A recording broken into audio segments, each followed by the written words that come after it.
Hello and welcome to Channel Sport on Sunday. I am Ken Ochonogo. Last week, we thought it was going to be number 21. We thought when you have first among equals, there has to be an equal among the first. We thought it was that time when the momentum would have carried him there. He was chasing history. He was chasing the calendar slam. He was chasing to be the greatest of the greatest. But then it did happen. When you get there, you get to a stumbling block. Is this just a challenge? Do we say it is a delayed quest? Or is this quest what we are saying that maybe Djokovic is there stuck as Serena? Like I was reminded this morning that we are still looking for 24. Will that search for 21 be a nullity? But then you remember that in 4 months' time, he will go to his favorite turf. He will be going to Australia. Probably that is where it will be fitting for him to say, I am the best tennis player ever. We've had Pete Sampras, and then came Roger Federer, and then Nadal, and then we are talking about Djokovic. They are all coming in that form. Nobody holds this thing permanently. It goes on and on. But we are fortunate to have them, 3 of them, having 60 big ones at the same time. We witnessed these ones. We saw them win them, and I tell you, it was history. It is still history when it is when we move on to number 21. Which of them? Don't write Nadal off. Federer said, look, I can still do this. Hard court, he is good in Australia. The grass of Wimbledon is something that Federer always look forward to. So is it over now? Is it the era of the young ones? We saw Dominic Thiem do it last US Open. And then you now find the Iceman, the one closest to Ivan Lendl of anybody who could say he is cool. And then they thrive when the crowd is against them. Probably that is what worked against Djokovic. For the first time, the crowd was behind him. And for the first time, he wanted to be loved. They loved him, and then he lost the trophy. So we shall look at how that journey is going to look at. But then we'll come in and look at football. It is happening because we are in the continent of Africa. We have 3 ambassadors who were representing Nigeria today, 2 in the CAF Champions League and the other right at the CAF Confederations Cup. What will be the fortune of Africa? One is defending the goal lead, and 2 are defending. 2 of them are defending a goal lead from out and a goal lead from in, and the other says, "I am going to dig gold." What is happening in Ashanti? In Bouake right there, as they're going to dig gold for Nigeria. The European League is back after the Champions League. It was not what we thought, because we said when Messi moved, we said yes. Joining the Mbappe and Neymar, we said they were going to terrorize. But they met a brute side and said no. No. We are no pushover. This is where that first goal was scored. This is where the first ever Champions League was scored by Dan Amokachi. We hold that history and we keep it on. Ronaldo debuted. He scored, but then he ended up on the losing side. Is that what we expect? We shall come home. We shall go. When we come here on Sundays, we'll give you the best of world sports. In Nigeria, of course, the transfer season is still on. Kano Pillars, they are still buying, and then the coaches are also there, because who else is there? Coming to Enyimba is the one and only Finito, George Finidi. How has those who came before him fared? The ex-internationals, who played in Europe and came back home to manage. We are clamoring for it, but what has been the fortune of both the players and the clubs they represented? We shall look at the implication of all that as the league starts. Before we go to Port Harcourt, when we have our expert standing by to look at Nigeria in Africa today, let me look at my guys in the house first. Yemi, how are you? Good afternoon, Ken. Good afternoon, viewers. I won't call it an anticlimax. That's talking about last week's US Open final. Yeah. A lot of us expected so much from Djokovic as the game was going on. I could see on the WhatsApp platform going, and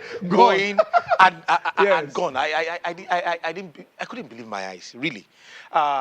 Djokovic just didn't come to the party at all. 6-4, 6-4, 6-4. 6-4 was Medvedev too good for him on the night. I think yes, he deserved to actually win it. And like you said during your intro, the crowd, at least for once, routed for Djokovic, but that love counted for nothing on the night. Medvedev wanted it more, and he got it, winning his first Grand Slam, Grand Slam. and shattering Djokovic's hopes of clearing all the majors in one calendar year.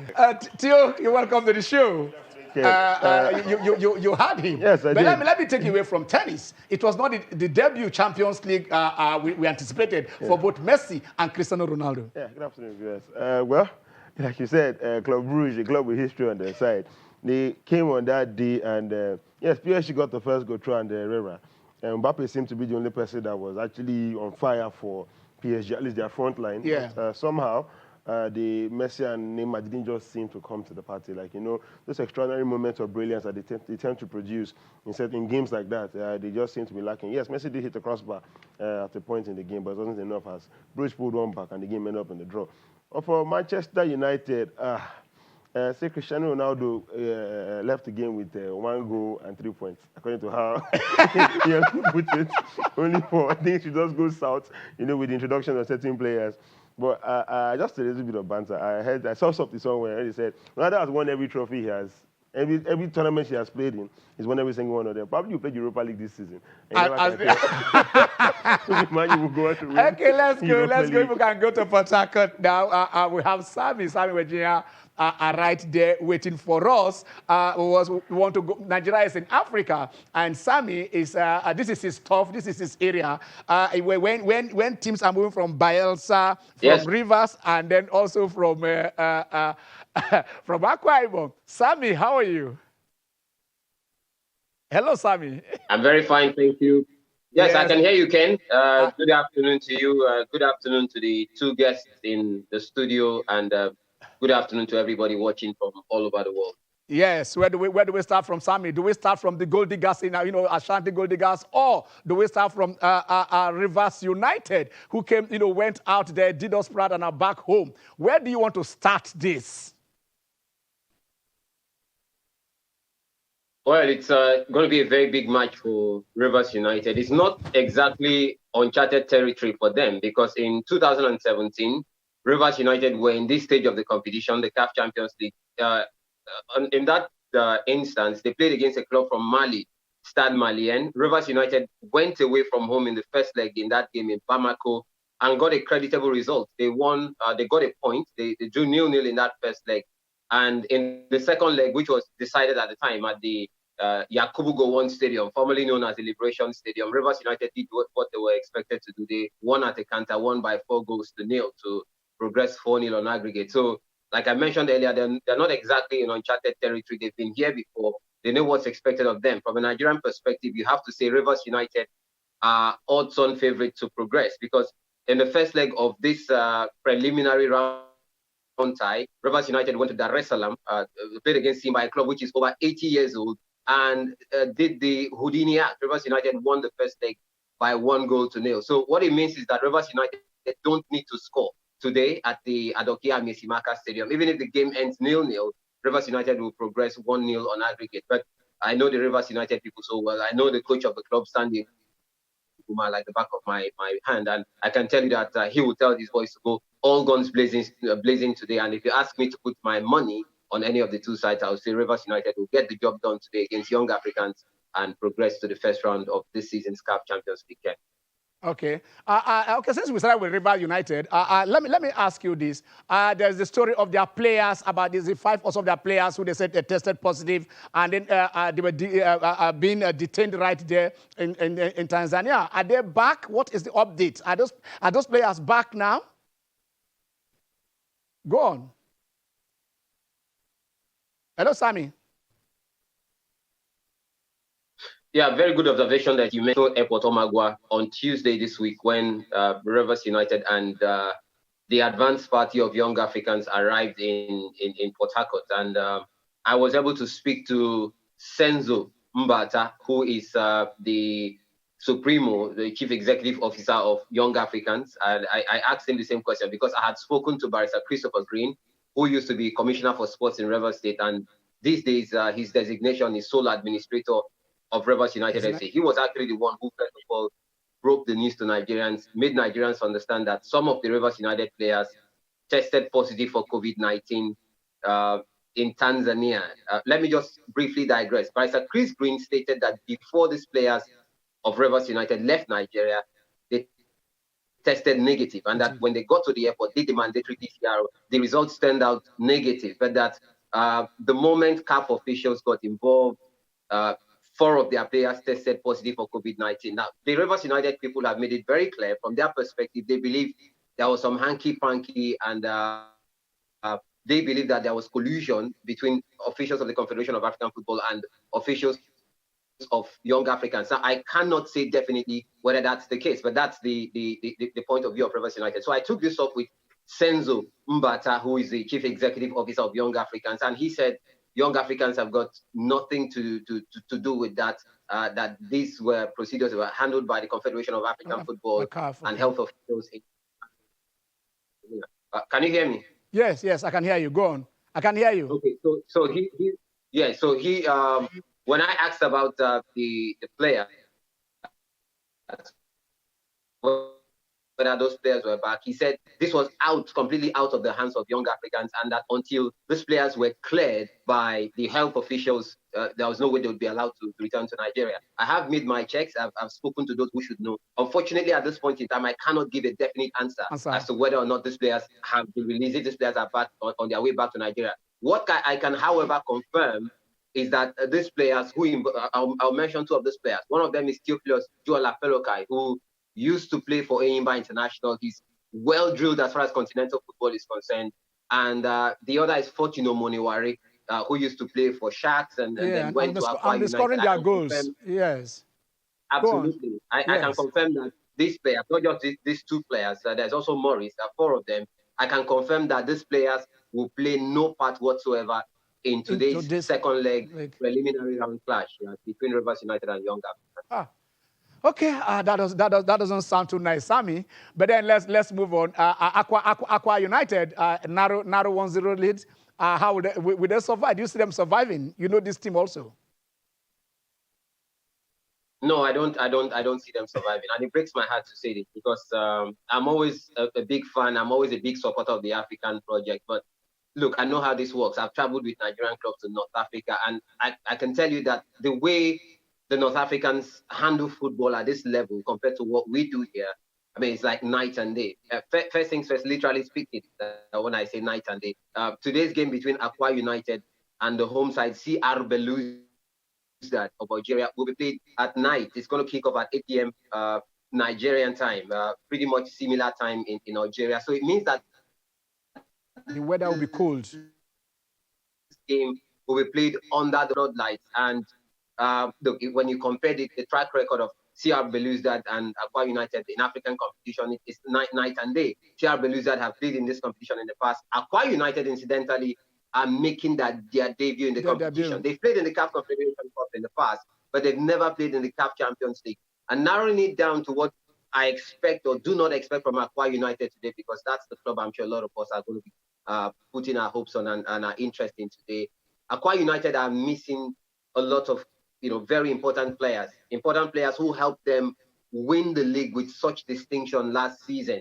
We know about Charles Ashimene. Charles Ashimene, probably the best striker in the Nigeria Professional Football League last season, was joint top scorer in the Nigeria Professional Football League alongside the player from Nasarawa United, Silas Nwankwo.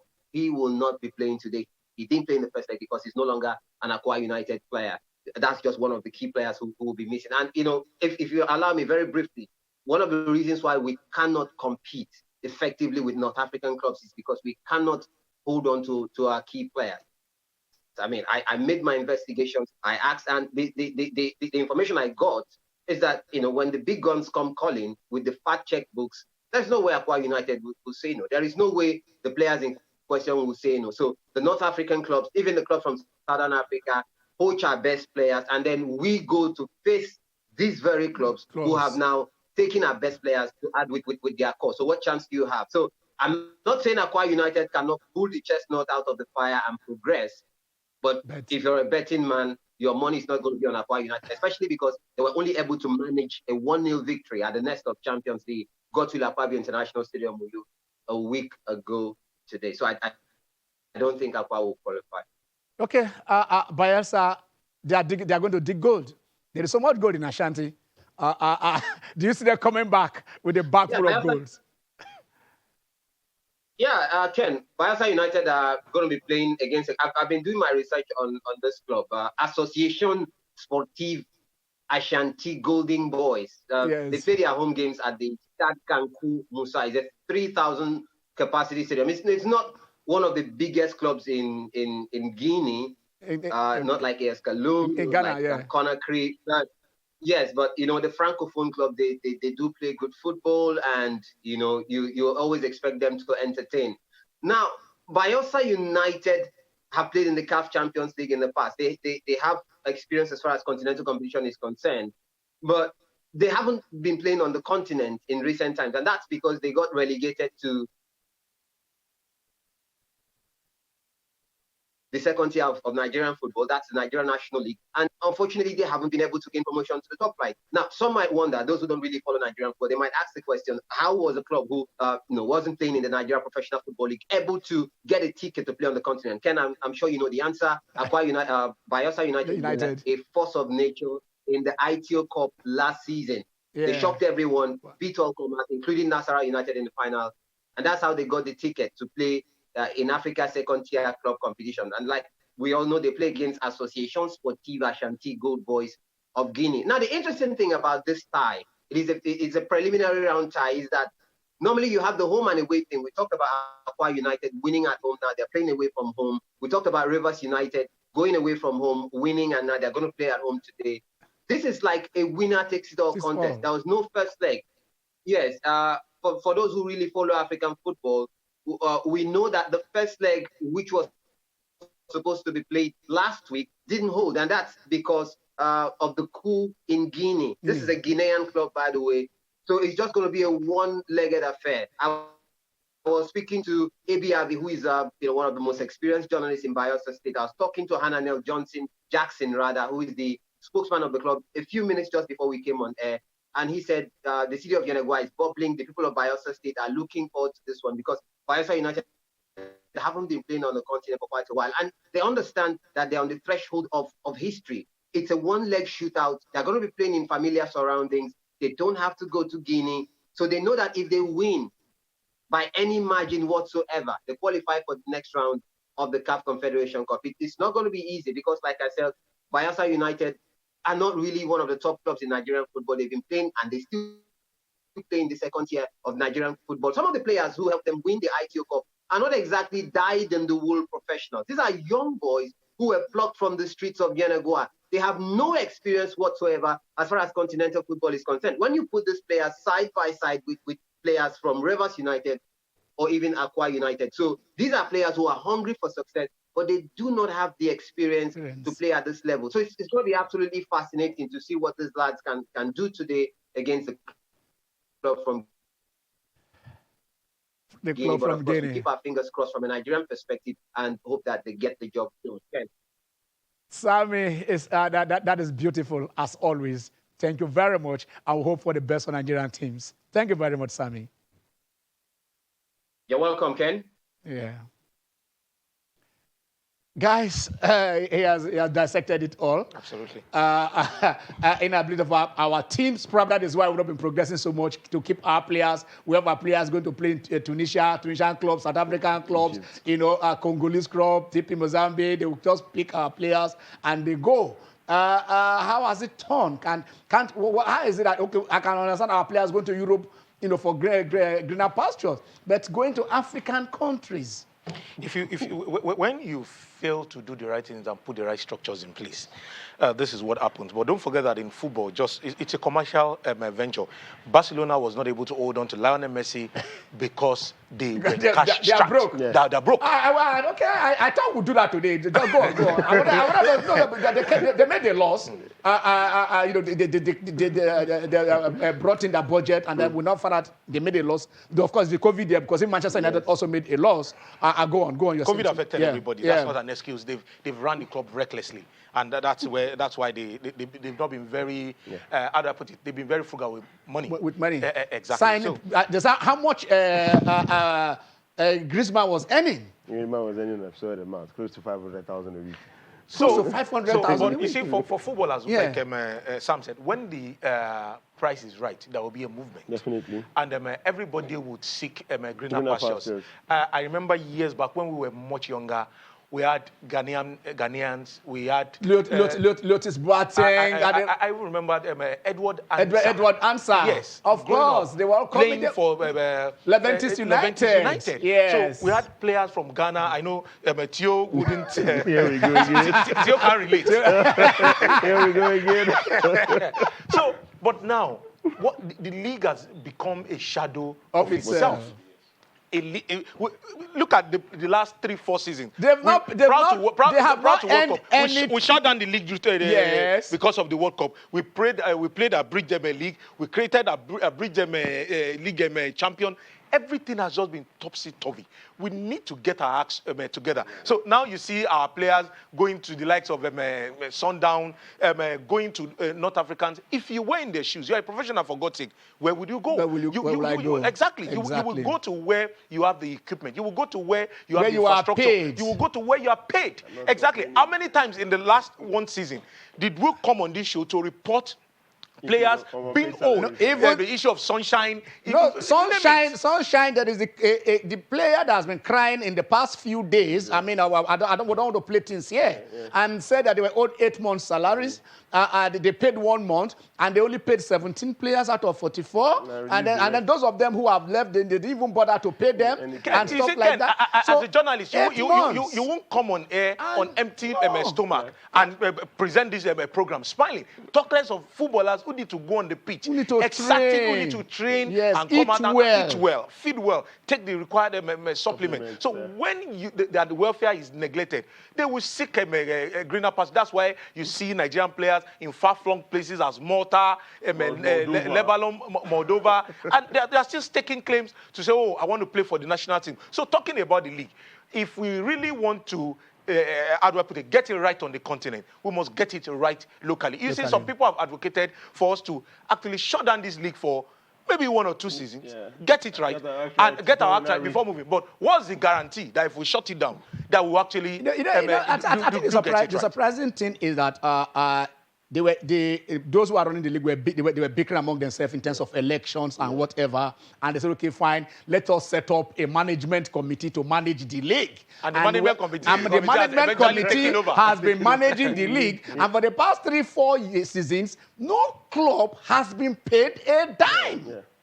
They have not, and you see, Manchester, EPL, whatever, you see how much each club is going to earn at the end of the season. These clubs have not been paid a dime. And then you find that, that's why I say they balance the book. You are owing somebody, say, you pay 2 million, pay 3 million. When you are owing me, how do I get it done? And then if you are owing, how do the players get paid? How do they perform? And then the clubs themselves, how they marketing the league? Because people are not going to work. The league is even only barely running. Because over 80% of the clubs in the league are run by state government. So the taxpayers are funding the league. Yes. So, and with the dwindling fortunes of states, that's why you see state government owing players, because they are owing civil servants. Are the states forced to own the clubs? So now, it's a thin line. And let me give you an example of this. So, for example, if Shooting Stars, if Shooting Stars is not making, it's not making so much, it's not self-funding. Any governor in Oyo State will come and say, oh, I don't want to fund Shooting Stars. I want to throw.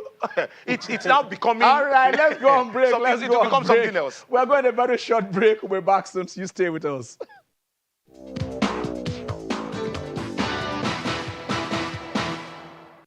All right, you're welcome back. I'll be looking at our teams in Africa today.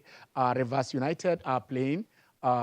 They coming back with a 1-goal away victory. But then, like you just heard Sammy tell us here, some key members of that team will not be playing because they allegedly tested positive, for COVID-19, and with the team right there, they didn't come back with the team. Aqua United are going away with a lone victory. While for Bayelsa United, it's a winner takes all. But it is good because they are doing that right here at home. So let's hope they progress. Still on football, let's look at what happened in Europe. during this weekend, starting with what happened in England. Let's see if we can get those English results, the EPL results that they transfer. Okay, there they are. Let's take them one after the other. Newcastle United, that was on Friday. Played the 1-0 draw with Leeds United. Leeds United. Taking the lead and Leeds coming back. Yeah. Wolverhampton Wanderers losing at home against Brentford. Remember Brentford? Yes. Fresh from the second division. Defeated Arsenal in their first game. They are doing well. Yeah, of course. They lost last week, and week, people said, how are they going to bounce back? And that's how they did it at away.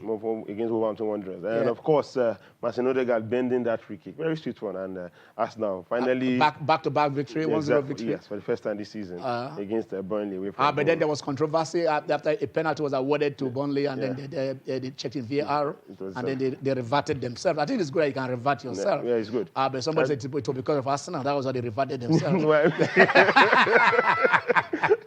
the thing is, Arsenal needs some decisions to go their way. I like Arteta. I know. So I don't like, I see him, anytime Arsenal loses, and then, the guy is just, the hammer with which they come on him. I was happy to see, relieved to see him smile yesterday. Yes. Okay. And of course, he praised the players after that one. Can we still take that result? Please, can we go back to the Liverpool result? Liverpool defeating Crystal Palace by 3-0.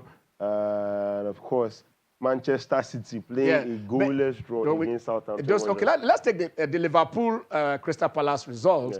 Yeah. Sadio Mane is, guys. I don't like some players, but how can you score 9 consecutive times against a particular against team? One opponent? Yes, he has scored 9 goals in the last 9 matches he played against Crystal Palace. Yes. He has scored against them, and this marks his 100th goal in all competition for Liverpool. Crystal Palace are his favorite side to face. Every single time he comes up against them. Yes. It reminds me of what Luis Suarez used to do to Norwich. Someone says Suarez and Wanderlei sent Norwich back down to relegation. But you want to look at Virgil van Dijk too in that game, because that was his 50th home game for Liverpool. And he has never lost a game. And the icing on the cake for them was a goal from Naby Keita. Yeah, Naby Keita, ice cold. As in brilliant. Ice cold. And he did the Cantona celebration. Yes, exactly. Ice cold. And you guys forget the middle, because all 3 goals were made in Africa. Yes. Mo Salah also scored. Sadio Mane and Keita. Keita. So I love it, because the Africans are doing well. Salah scored this goal and took off his shirt, and he got a yellow card, of course. And the reporter asked Jurgen Klopp that your player is taking off his shirt, like risking yellow card. And I said, "You see the goal he scored?" He said, I almost took off my own shirt as well. And on the lighter, did you see Mane's airline? Yeah, I did. What's happening? I really don't know. Okay, let's take the other results in England. Let's take the other result, because in the Watford game, it's a Nigerian who opened the scoring. Yes. Dennis. The game ended 3-1 in favor of Watford against Watford. Yes, and then the surprise game of the night for me was Aston Villa against Everton. Nobody saw that coming. Everton seems to have been flying high. We still talking Rafa Benitez, and the impact it's had on the team. Okay, gone unbeaten until last night. Yes. That's Everton. Everton had not lost the second game. half. It was second half. They just imploded. I was following the match, so eventually I think I left. I don't know what happened, but then I came back and I saw 3-0. Doing analysis, and I saw 3. I was taken aback, because the first half I saw Everton were playing well. And I watched the last game. The way they move the ball around, you can find this is a team that has intent, they have purpose. But I saw he won't be dancing from the wings, from the left wing and whatever. And they danced to a 3-0. Exactly. But unfortunately, it didn't work out. Then again, Southampton, Manchester City. Yes. Not signing a striker, replacing Aguero. Guardiola came out yesterday after the match to say, it wasn't because he didn't sign a striker, it was because the players were fatigued, exhausted. Very early in the league. But this same, during the week in Europe, look at how many goals they scored. Against RB Leipzig. The thing is that... A lot of people said that match against Leipzig had taken a lot out of the score. But then again, I really see that as an excuse. if you don't come out firing against all cylinders against some certain teams, they'll make you suffer for it. Yes, you played midweek, but you equally have to understand that the congestion of fixtures is set up that way. And VAR also played important role in that game, reversing the decision to give Southampton a penalty after Kyle Walker taking down that player. And also they looked at that last minute offside goal. But like you said, there's always an off. Guardiola normally, sometimes he virtually started playing Messi as a false nine. Yeah. And that's what the team has always been like, without a typical number nine. Because even last season, how many times did Aguero play last season? How many goals? Exactly. Other players. So, at a point last season, Gundogan just seemed to just step up. I was banging in goals left, right, and centre. The midfielders were scoring. Yes, but there's news coming out now. Manchester City that Raheem Sterling will probably leave by January, by the winter window, because he's not getting enough minutes. So I think Manchester City will still bring in a striker. I think even before the last season ended, there was talk about him. They offered him up to they were talking about him. I provided there is something amiss between himself and Pep. Well, time will tell. And Pep is looking a little bit disillusioned. Probably that that CAF Champions League loss also. The UEFA Champions League loss against Chelsea. Yes, UEFA Champions League. Midweek he had this back and forth with the fans, the supporters of the club, telling them to come out. And he told them, "I'm not sorry." No, he's not actually. I'm not sorry. I do my duty. You do your duty. You come and support the team. But then I'll be happy if we have 30,000, 40,000 of you coming. You see, and the response from the vice chairman of the city's official fans club is that just face. No, you are one of the best coaches in the world, but just face it, because you see, fans of other clubs, they mock City, saying their fans don't come to the Etihad. They labeled it empty Etihad. Yes, exactly. So, but the deputy chairman of the supporters club is saying he don't know what these supporters are going through. Yes. To come back 8 p.m. They have kids at home. It's COVID here. People are going through a lot. Face your coaching and leave us. Anyway, but I like that. This is a healthy discussion on issues. Yeah. This is the kind of design I want for our clubs here in Nigeria. Yeah. I mean, interface with the fans. Yes. Here we are talking about Manchester United and Barcelona making losses. Yes. But here we are using tax to fund the clubs, and nobody knows how much. It is a mystery. You don't tell us how much you spend on this club. Tell us how much. It is our money. It is, whether it is a local government or state government or federal government money, it is a taxpayer's money. It is a taxpayer's money. So when you spend this money on this club, let us know how much. Be transparent with us. That is all. It is not your money coming from your pocket. Let us know how much you are spending. And let us know why our players are still living. In spite of some clubs are budgeting, there is no club that budget less than 400 to 500 million a season in Nigerian league. Some of them budget 800 million, some of them budget some 1-something billion to run these clubs. So it is these monies would have gone to do some, critical structure, even in primary school to put things in schools. You get them, but using running clubs, I don't know. I mean, the players are even living in penury. They come out every day complaining about the fact that wages have not been paid. Okay, let's go. There are matches today in England. There are matches today in England. At Manchester United, we're playing the first match. Yes, against West Ham. They are visiting West Ham. I don't know David Moyes. I hope what happened last season when Mourinho came calling. Wouldn't be the first. That was a one good thing is that Antonio will be missing. Okay. Due to the red card, because Cavani also will be missing for Manchester United. But of course, we have Cristiano Ronaldo. Of course, we have Cristiano Ronaldo. He's 36. CR7. and he got a brace. 3 goals in 2 games. Exactly, 3 goals in 2 games. Assistant coach at Manchester United. If he was 21, what else would you have expected? He was 21 when he was there before. He played for Manchester United at 21. So that is the thing. Can we see the other fixtures? Because today also, I think Tottenham and Chelsea will be playing. Yeah. And then before we leave England, do we have the fixtures? If it is not there, let us move on and see if we can go to other leagues. Because a lot of things happened last in Europe. There's some trouncing. I know where most of that we don't talk about the Dutch league, but Ajax went haywire, destroyed Campbell by 9 goals to nothing. I watched the last few goals of, I think the last 2 goals of the match, the 8th and the 9th goal, and they even wanted to score 10. Some guys are merciless. You are beating somebody 6, 7, you already 8. Even up to the dying minute extra, you still want to score. Okay, it's not just Ajax. The same thing happened with Bayern Munich. Absolutely. Bayern Munich. They went on a route. We see that. Let us see the Bundesliga, because Lewandowski can't keep scoring. Since February now, he has scored, and this is his 19th consecutive game that he has scored for Bayern. 19. And in the league, in the 13 matches stretching from February till now. And that is what Lewandowski has been doing. Lewandowski for you. 7-0. Big one against Bochum.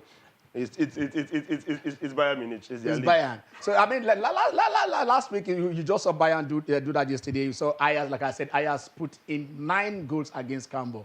I tell you, they kept on scoring and scoring. And most of this, you said that just a player would just score a brace. Yeah. They spread the goals, yeah. just like in Bayern. And also Inter also, has scored against Bologna, I think six goals. They have scored their 6 because they are before Bologna scored 1.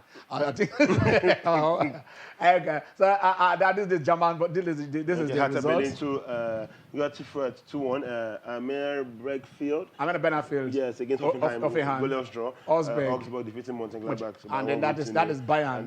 7th heaven. 7th and 7 goes to 0. Yeah. Mainz and France were playing the goalless draw, and FC Cologne playing 1-0 draw. RSB Leipzig. Leipzig as well. We should have won this game. I know a lot of betting people that tipped Leipzig to go on and win, but let's not forget they gave their all against Manchester City midweek as well. But you can easily come out and say something similar happened. Okay. There they go. Like I said, it's Bayern's league, but they're still closely followed by Wolfsburg, who are 12 points. With a game to spare. Yes. Wolfsburg can go. They can go 15 points if they win. Yeah, that's until Wolfsburg plays Bayern Munich, and then we see. And Ken, I know you don't like to hear this. The Italian Serie A. Here we go. Ken. Yes. Mourinho is doing well with Roma. I know that's bad news for you. But anyway, we discuss. we come back to that at a later date. You see, I remember how he started with Tottenham. He just beating Manchester United 6-1. It just sounded like Jimmy now. No. It just sounded like Jimmy. We're talking about now. No, the same thing we are saying. Give the man some credit when he. Yeah, I mean, you're only the one who's accusing me, and you are not. I don't think you are taking any credit away from me. I have not said what he said. He just went back memory lane, saying, "Oh, he started with Tottenham like this, and he ended up out." No, I don't know how he ended. Time will tell. I knew how he ended. He was sacked. Roma is very much on top of the log. Yes, they're playing against. When he started with Manchester United, Manchester were topping the league. Yes. When he started with Manchester, but at the end of the season, at the end of the first season at Manchester United, they won the Europa. We're talking about the league. He celebrated the league. Won the Europa and the EFL. Let's not forget that last weekend he joined an exclusive class of managers that played Absolutely. in their 1,000 game. And we saw that winner from El Shaarawy against Sassuolo. Everybody went ballistic. I know you will have all the details of all the matches he wins. Okay, if it is possible, can we just start taking calls? You guys can join the discussion. Went ballistic. And let's see, and let us, if you are followers of Nigerian football, let us see how. I want to say Rivers United fans called Bayelsa United, like you said, they were the eighth wonder of the season. Beating the same teams that are representing us right there in Africa in the Champions League, just getting there. Let's see how it's going to happen today for them. Aqua United, so much they won the league with so much panache, so much whatever. But like Sammy said, some of their key players have left. They also their recruitment. Let's see if the experience we take there. That match is starting in I think 8-9 p.m. And I tell you, sometimes in the North Africa it is cold at that period. I remember the match between Rangers International, and Molodia Chalia of Algeria. That should be in 1977, 78 or so. And I remember my Okala. I remember him crawling, with his gloves, and then we were playing on snow and artificial pitch. And I tell you, it wasn't easy for Rangers then. So when we go over there, at probably anybody was able to go through that and succeed. I remember they had that hammering in Egypt. Absolutely. But then Ojuzo Carlo said, don't sack because they were disbanded by the chairman of the team. And then he said, you brought them back, and then they motivated them, and they're able to win it back to back. Yeah. So probably you should be asking, how did Enyimba do it? Because after then we'll never do that. We are right here in Lagos, and then Felix is on the. Hello, Felix. Felix, how are you? Yeah. Good afternoon. Good afternoon, Felix. Yes. Go on. Good afternoon. Good afternoon. Go on. So I'm enjoying your discussion. Thank you. We can see what's happening in the leagues in England. Yeah. We also saw the goal by Emmanuel Dennis. Yeah. And other Nigerian competitors. Yes. Unfortunately, it's unfortunate that Iwobi lost his lost to Everton. In fact, it was for me, it was a calamity because first half it was a 0-0. 0-0. Before you know it, 3 goals was just considered. Yeah. So, data that is made. Let's come back to our representatives in the Champions League. I don't know what NFF is doing concerning the Rivers United players that are detained in Tanzania on the ground of COVID. I think there should be a rule to be able to manage issues like this, because you can't deny clubs access to their players where they have crucial matches to play. So I think NFF needs to intervene with CAF to make sure that those Rivers United players are released. And I also wish all our players, all our clubs in Europe, in the African continent, success in their continental engagement. Thank you. Thank you, Felix. Thank you very much. We saw it happen during the World Cup qualifiers, where Republic of Benin and Sierra Leone, they even did it to us. They did it to Nigeria. They did it to us, and so our player tested positive. Then it's like what Sammy said, it was when CAF came to. I think it should not be done by CAF. I think we should have a medical unit that's independent of both CAF and whatever. But it should be handled by CAF. By the time you leave it to the country, by the time you leave it to the country who is hosting, yes, then that's where you can not the country that is hosting. I mean, how does IWF or whatever? There is the medical is different from the IWF itself. And what is this? This is a NASDAQ whatever. I'm trying to remember the name of the team that does the testing. You understand? Independent.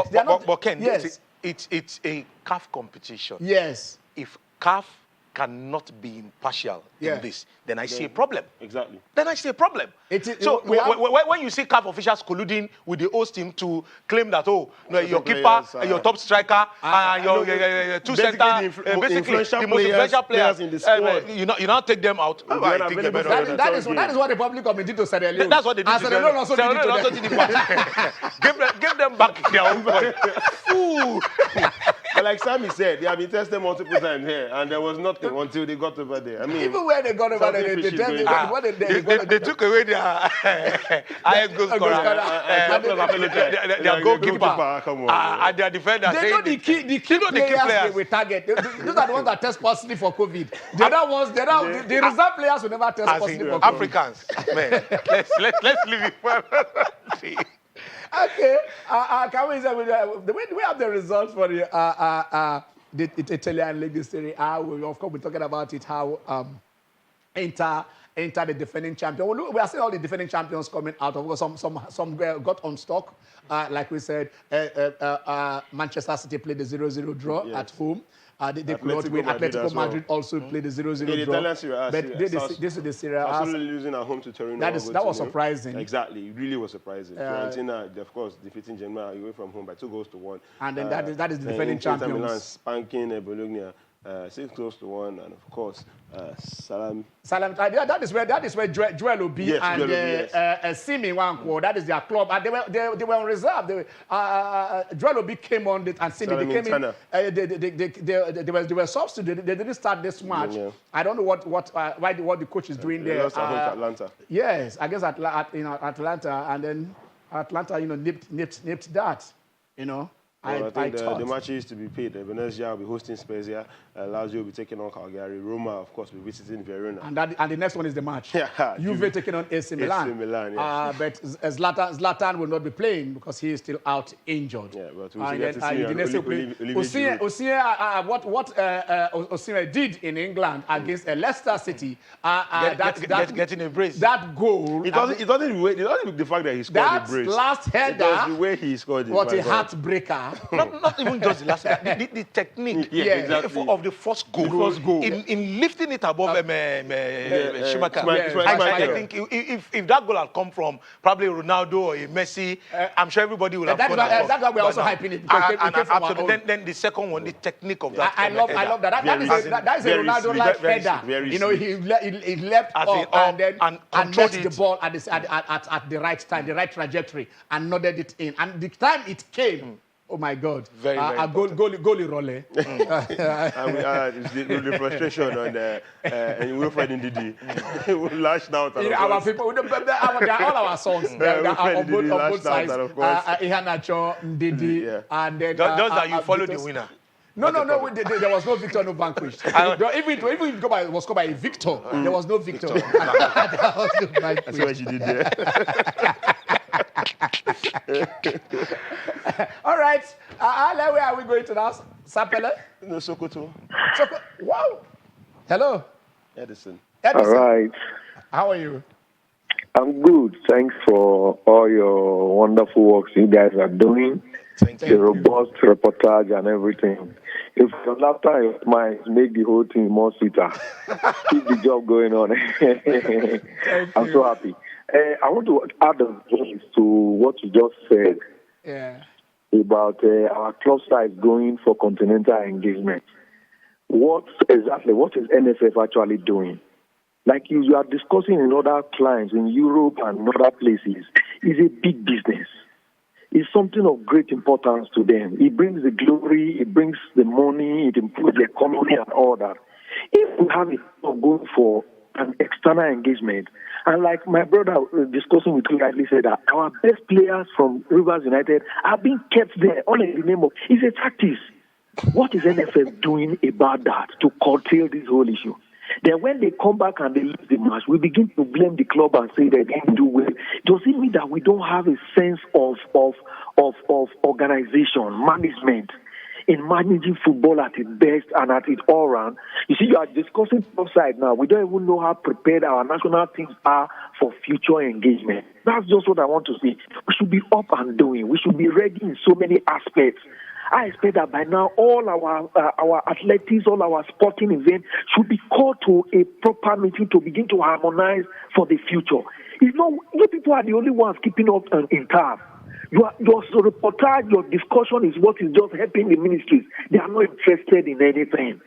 They should wake up and keep us going and keep our sports going. That's just what I want to say. Thank you very much. Thank you very much. It's good hearing your the baritone voice from Sokoto. That is, he kept it to what we're talking about here. The issues are your responsibilities. Whatever you want to take, what informs what actions you are taking, and that is exactly what it is. We can't allow our best leg to remain in Dar es Salaam and not prosecute our second. They didn't even play this first leg because they said they tested positive. And here they are also not playing. You kept them away from the tie. And you see, like Sam has said, it's bad that we don't even know what is happening. Yes. So if the club is not releasing a statement, I think because the club is representing Nigeria. So NFF should be saying something. The league management company should be saying something. We should not be kept in the dark. Wasn't the German national team, well, the Merkel or somebody talking to Boris Johnson for UK during this even in this South American clubs and not coming back to English teams, saying if you go to red nations, you are not going to come back. They waived it for them, and they came back to play for that. Man City players came back, and Firmino, Liverpool were involved. The Brazilian players. Remember the problem between Brazil and Argentina that happened when Argentina brought their police. I said, if our players cannot play, your own players will not play. I stopped. I think the politics of football all over the world is something very, very, very, very, very, very funny. I also let's take the basketball. Our team they're playing the Afro basket, and I trust Nigerian girls. I trust them. But back to back, it is not easy to be winning this thing in Africa, dominating now. After the disappointment of the Olympics, I didn't expect them anything less. Yes. They've done it back to back. Yes. Now they are in Cameroon. The Tigers. The Tigers in Yaoundé. And everybody was initially skeptical in that first match, the opener against Mozambique. And they came out defeating the girls from Mozambique. Yes. And we know that from here on, it will be tough, but I still expect them to at least go ahead and win the third one, beating them their own record. Which they jointly exactly. So we have the confidence in them. Okay. Do we have a call on the line? All right. Okay, let's still go on another short break. And when we come back, it will be the home run, the home leg. Channel Sport on Sunday continues.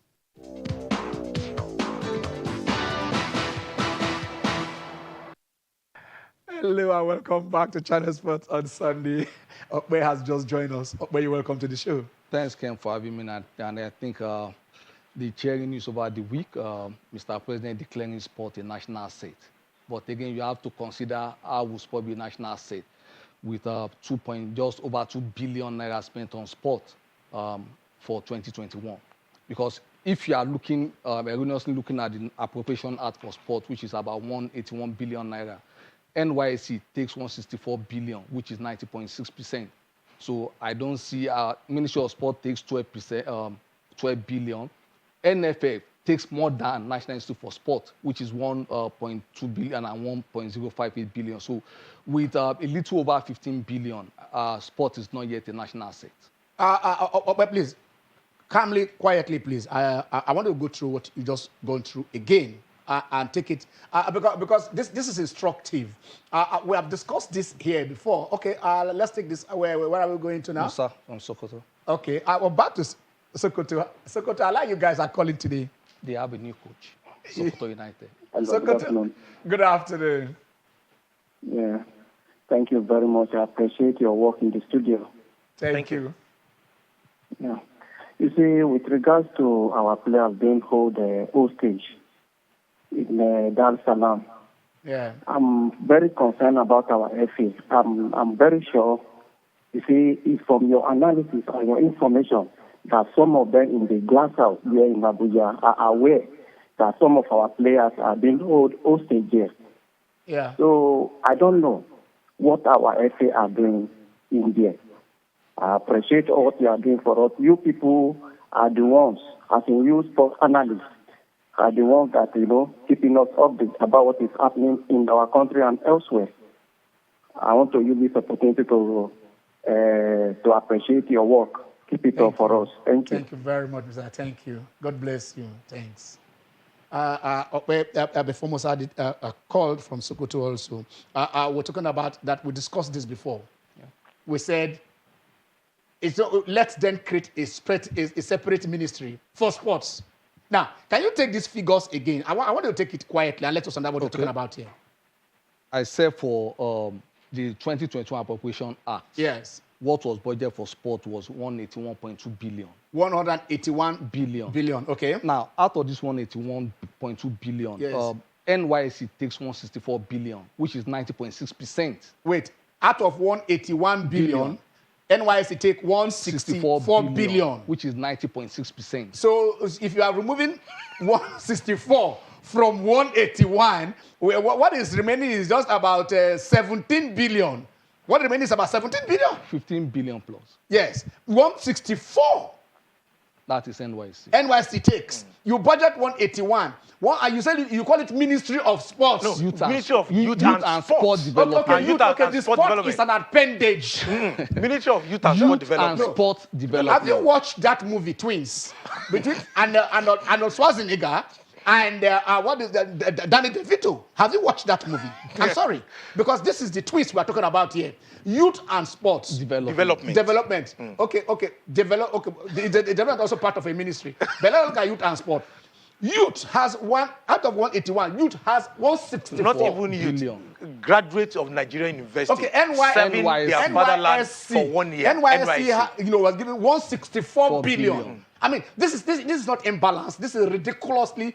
So that means if we have a Ministry of Sport, they will just be left with 15 billion. I mean, 15 billion is for Ministry of Sport. So let the president know that Ministry of Sport has 17 billion in a year, which is inclusive of. And how much does NFF take? NFF gets 1.2 billion. NFF collected 1.1. National Institute for Sport, which should be the organ for moving sport forward, that gets develops 1 billion. Collects 1 billion. Yes. So the NFF collects more money. Now, you still have Citizenship and Leadership Training Center, which get 1.8 billion. Okay. So that makes up the 181 billion. So there is really nothing for sport development. Oshogbo, where are we going to? Oshogbo. Femi from Oshogbo. Okay, Femi, how are you? Fine. From Oshogbo. Yeah, go on. Go on. Good afternoon. Good afternoon. Good afternoon, Femi. Ken and colleagues, thank you very much for a good job. Thank you. God will be with you. Amen. Thank you very much for a good job. Amen. Yes, thank you very much. Thank you, Femi. Thank you. I want you to confirm, is it China that is hosting the next Olympics? The next Olympics is Paris. Is it China that is hosting? It's Paris in 3 years' time. We are going to France, Paris. When we went on break.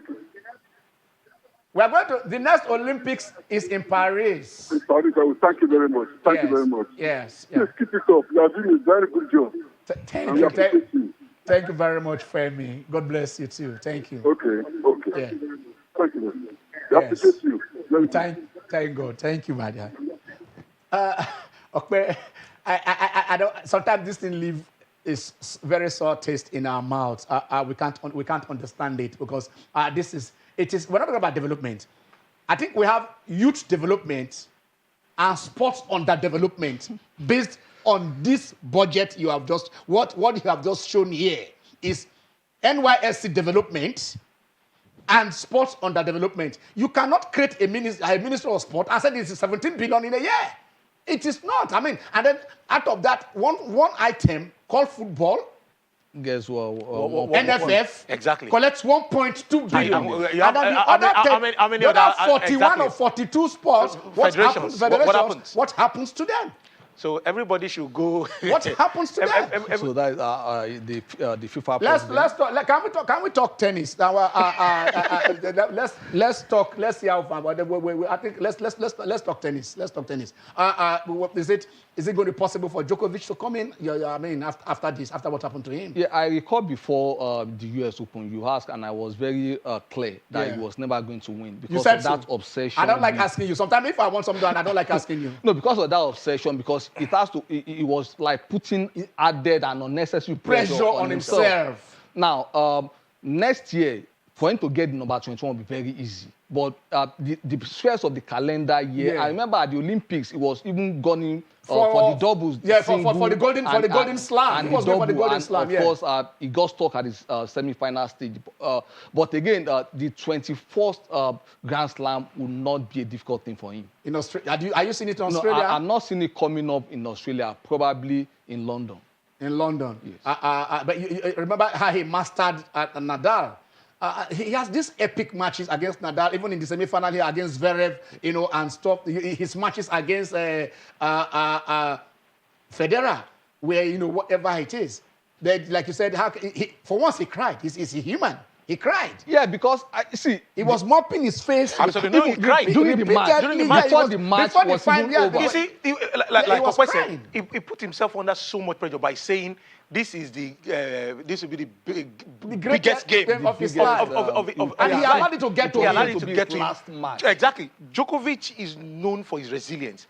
When the game was ongoing, we were chatting, and we were like, "Oh, maybe he's going. Maybe if he doesn't do it now, maybe he's going to come back." We were all rooting for him. But at the point when he started crying, I knew, man, he has lost it. Because he tried everything, the fans, everything, tried lifting his spirit. The soul was willing, but the body. Medvedev had other ideas.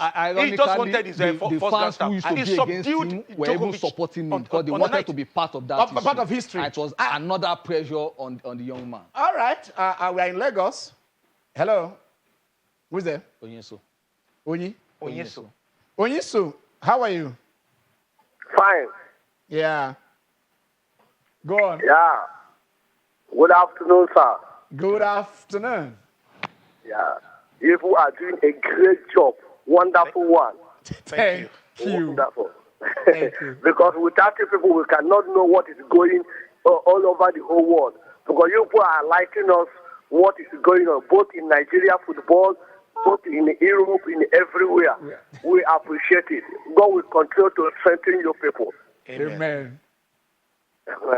So what I'm trying to say now is pertaining our Nigeria footballers, that is both in Nigeria and Europe, because what they are doing in the whole world, in short, because Nigeria players are all over the whole world.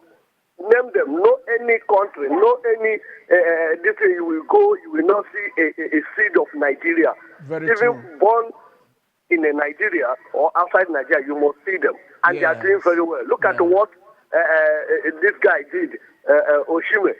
Osimhen, what he did in England, from Italy to England, is very, very miraculous. It's very wonderful. This is show that qualify for what they said. It's good to somebody that when you say this is what we are up to, and you show that this is what we are up to. I'm telling you, I'm very, very proud. Even in this Keleti, many of them are doing well. I'm very, very happy. And the way people are liking us here, oh my God, it's very, very great. Thank you very much. All right, thank you, sir. Thank you very much. Thanks. Before now, we'll talk about. Let's look at two things happened, right? Exciting tennis matches at the US Open. But the young talks. We saw, of course, Felix getting to the final. We saw Raducanu and Leila Fernandez playing the finals, 18 and 19-year-olds. And then, but we look at it from the African continent. Lloyd Harris of South Africa getting to that, to the quarterfinals. Jab Ons, this is a Tunisian girl, doing also well. The Francis Tifor with Sierra Leonean blood over there. I mean, when comment in Nigerian, of course, there is Michael Moore. The father did represent Nigeria in his playing days, but he's playing for the US now. Ken, maybe a question first. Well, to get a Nigerian name at that level, except Nigerians in diaspora, I've said it with what we have on ground. Yes. Tennis is not our fault. But the cheering thing is, we have, in the time past, the paramilitary, they've always been bailing us out. Exactly. We've had Emmanuel Fiajuna, our first global champion. Colonel Victor Banjo, who was a Nigerian table tennis champion. Ajunwa, Sunday Bada. And good, in the budget, you have something like 600 billion. We're going to Makodi. Okay. Hello. Good afternoon. Good afternoon. Thank you. My problem is that Premier Leagues in the country are doing well, and the local leagues are no more functioning like League 1, League 2, League 3 that some of the local governments benefit most and youth engage themselves into playing. And some of us who go to the villages sometimes to enjoy football. For instance, now, there is one club that is very powerful, compared Shooting Star, is in my local government and is doing very, very well, but there's no sponsor. Okay. So the sport that we used to have back in the days of 80s is now in the cities. But right away from my childhood in the villages, we have good players that go states and come back and just tell us stories about how football is all about. Lastly, the channel television organizes the Kids competition of secondary school. Yeah, and primary school. It's not included in my own local government. It's not even included in my own state. What is the secret? Okay, calm down. Let me talk about that. Should we stop watching channels in Makurdi? You can't. You must watch channels in Makurdi. We'll go cycle. No, what happened was that actually this year and last year, because of the COVID, we just have to look at a lot of things. We bring kids from all over Africa, as well as West Africa and Nigeria here, and we keep them together. Because of the COVID rules and other things, we just have to be a little bit careful for now. But we have a level playing field, because the 6 geopolitical zones are from where we get these kids down. And then, with support with the your Ministry of Education, the Ministry of in your state, together with the youth sports people, we come around with how we pick winners. So it is the winners of your state that come from your zone, and then you now come in to say, okay, fine, we want to be part. You indicate your interest that you want to be part of it through your state. If you win in your state, and then your state will now put you as an entry. And that is just because we just have state for 16 teams that comes down to Lagos to come and play. I will want to see a team from Benue. I tell you this, I want to see a team from Makurdi come and play in the next edition. By His grace, By next season, by next year, we are going to have the Kids Cup, and I tell you, it's every May, May 27th, Children's Day. That's when the final will take place, and I hope you will accompany your team. And you know, Aquara has won. Some of our problems to the Minister for Sports. They should look into some of the local leagues. Okay, they will. Because in the likes of BCC Lions in those days, and I was told that he started coming. Dangote collected take over our BCC cement, and the club is down. Okay, and some of the youth got employed and played very well in the days of BCC Lions. Sorry, we have and some of the fans do go to South Africa, go to some African countries. All right, thank you very much. We have to just say we should go. On tennis and on, I don't want to believe it's not our forte. Yes. If we want to really make an impact, we should do the right things, put the structures in place. Because blacks are playing now. Blacks are playing now. Yeah, we don't have the facilities. That is what I'm saying. About. So that's why what I meant by saying that is not our fault. Then I think BCC ceased to exist before even the takeover. He's a lover of sports. Yeah, our Paralympians, I think they should be rewarded. They should be rewarded. Our Paralympians should be rewarded. We are waiting. We have to see the president, and the president will reward them. And then, but like we said, it shouldn't be a one-off. Reward those who didn't qualify, who are struggling to go there so that they can get better. How do we end this? I said, yes, put the right things. The local government, we know how much you are supposed to budget for sport. We are going to look at it and find out which local government is complying. I'm Ken Ochonogo. Have a wonderful Sunday.